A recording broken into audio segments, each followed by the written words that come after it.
There's so many different mic companies out there. Everybody does something good. It's hard to find a bad microphone, if I'm being totally honest. Well, you find the more mics that you play with, that every mic has a personality and a sound. It's more about, does that mic meld with your workflow? Some are more heavy-handed in the sonic category, and they're leaning really into a vibe and a sound. Some are trying to make everything sound good, so you don't have it really stand out on any one source, but it's hard to make anything sound bad with that microphone. There's a line that you ride with microphones like that. Lauten, I have come to find out, the name of the game is problem solving.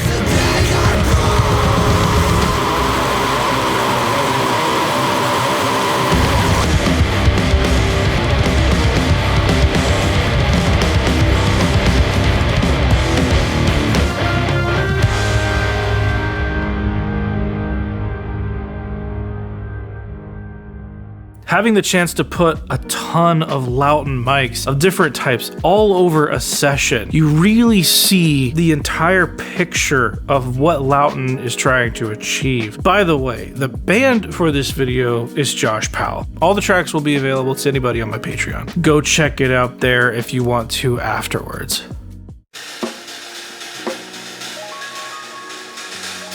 So for the drums, I used the new Snare Mic 4 snare. It was incredible, and I used it all over the session. And I actually have another video just dealing with that snare mic. If you want to hear it in context, you can check it out.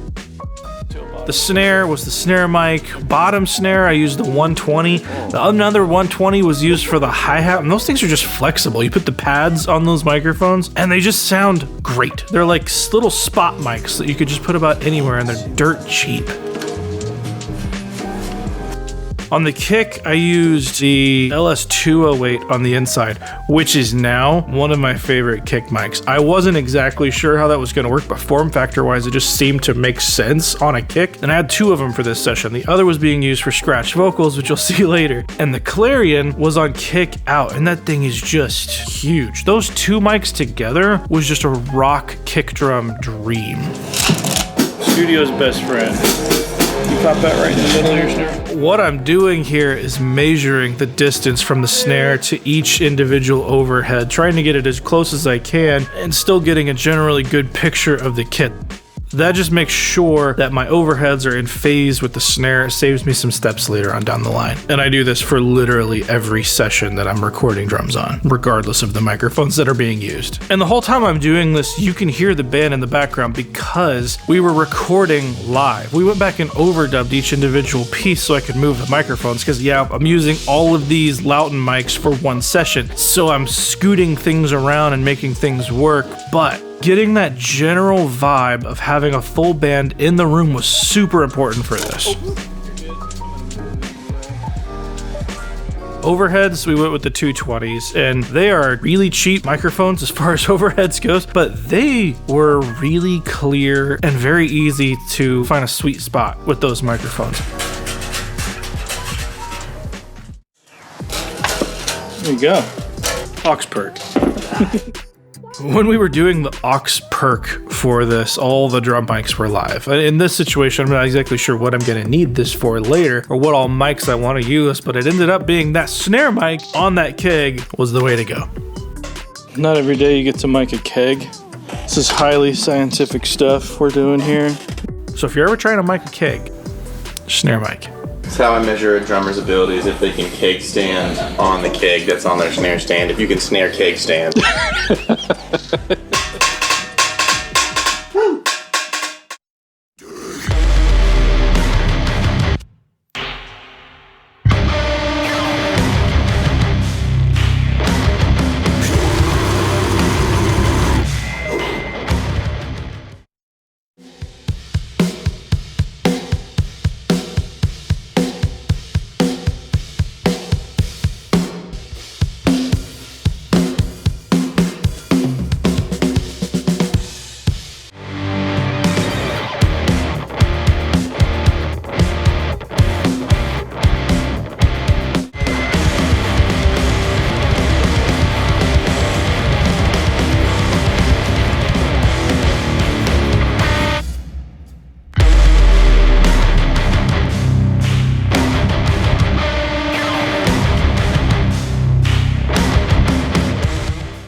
drums done. How'd you feel? Did that feel good? Felt so good.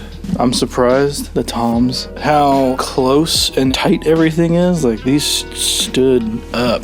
208 inside the kick, Clarion outside. This thing was thunderous. 120 with a pad on the hi-hat and on snare bottom, which I wasn't totally sure about, but that actually worked really well. And snare mic on the snare. This thing's a beast. And then overkilliest mic for a room.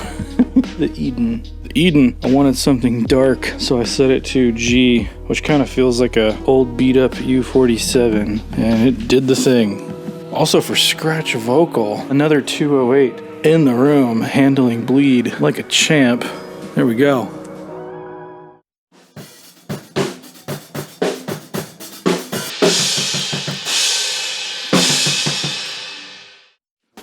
Bass cab. This is kind of wild. A bunch of things that I normally wouldn't try altogether. So using the Eden as a room mic, which I love room mics on cabs. Not using the 308s or that 220, but there's a 220 here, maybe 2.5 feet from the kit, and then a 208 and a Clarion, about equidistant here, and then snare mic, which that thing sounds insane. Just as close as I could possibly get it. All of these are flat. I'm not doing any cuts on them because I just wanted to see what they sound like wide open. The 220 is surprising at this distance. Farther than I would typically go, but I really like it. I think the point to remember here with all these mics on bass and guitar, you don't have to use this many mics on a cab. I really wanted to see what each one brought to the table. And what I actually found was I liked all of them. And I kind of leaned into what each one was doing for each other. And I think one really underrated thing is using room mics when we mic cabs. A lot of the sound that we hear in modern music is right up against the cab. That is absolutely true. And I will always do that every time, but sometimes having that room, that context, makes things glue together so well. And this vibe, the band loved it.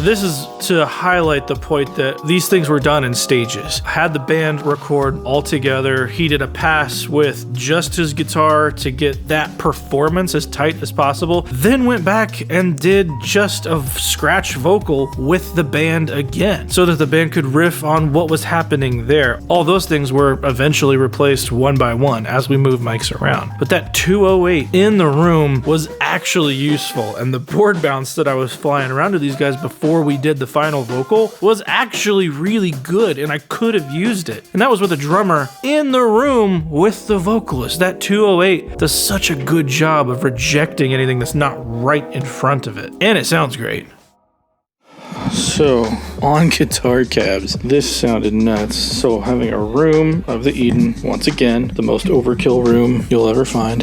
This 220, pretty far back, again, awesome little room mic for the cab. And then two 208s. These things are insane on guitars. But this snare mic, once again, that little guy, he's a little trickster. Guitars were a blast. I have a soft spot for recording guitars because that's my background. Guitar. Big tones, heavy tones came from stacking a lot of different parts. And again, if you want these tracks to play with, they will be available on my Patreon. But there's a lot that went into the guitars. We had our cab set up, we had the different mics, but each position was using either a different guitar or a different setting on that guitar. And there's a Nashville strung guitar.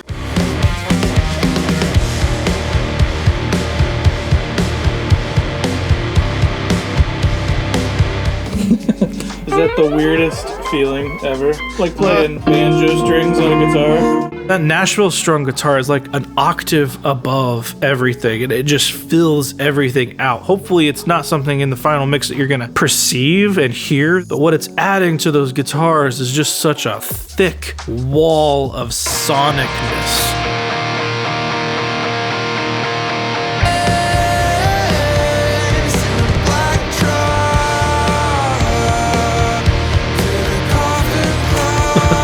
Seriously, one of the most useful things you can do in a session is to just have one guitar, always Nashville strung, ready to go. Thickens apart super fast.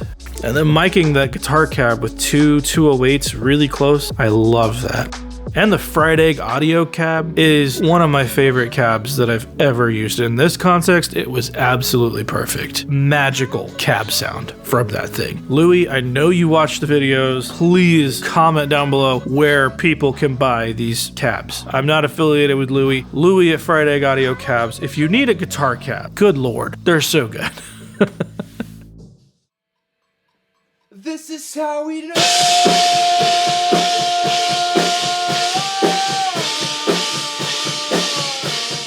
This is an example of the singer recording in the room with the drum set. But this was an important step early on in the session to make sure that the band knew the context of what was happening with that melody line so we could work around it. Because actually recording the vocal, they came back a couple days later and we re-recorded it with that mic and a different mic, and we ended up using the Eden for everything vocally. But this was an important step. While the band was here to record in the same room at the same time with them, they leaned into certain performances, different lines. We were highlighting things. We knew to back off at certain times. Doing as much in the room at the same time as possible is ideal.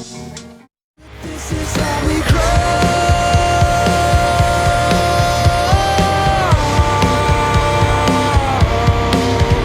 Up to like pretty sick brain. The word of mouth, making your body snap. Still looking somehow appealing. On a Sunday.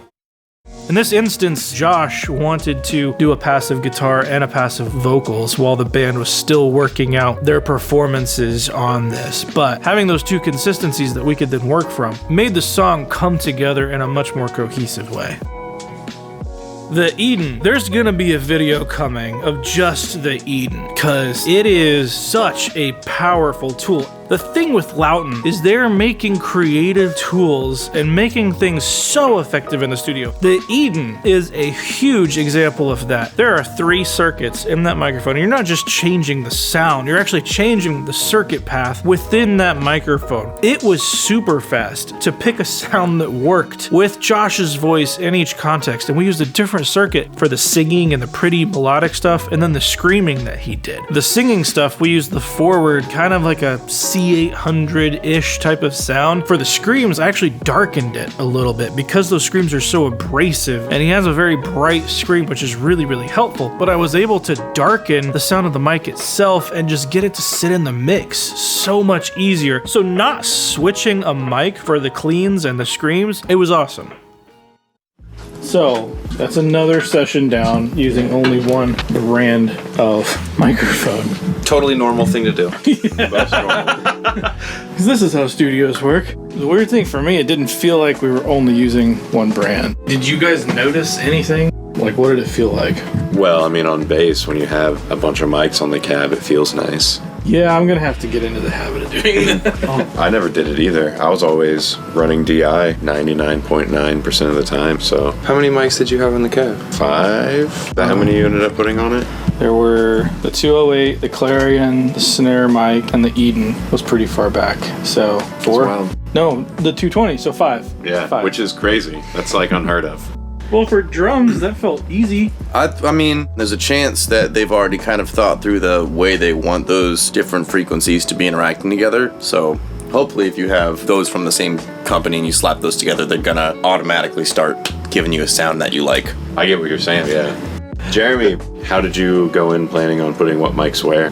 Well, the Lautens, we have such different levels of mics because they have the Black Series that was the cheaper end stuff, what we use on overheads, but they didn't sound cheap. No. Eden was the stupid expensive mic in that room, and it was just a room mic the entire day. So way overkill, but the kick in rejects the sides, and so do the tom mics that you were playing on. And then everything else was like, I'm just gonna pile and see what happens. And we moved some mics, and I got rid of some mics, and especially on the cabs, like the Clarion, I didn't think worked on guitars at all. But pulling up that second 208, the one you sang into, just works on guitars. You don't know, just going with your gut, I suppose. Cool. That's probably enough.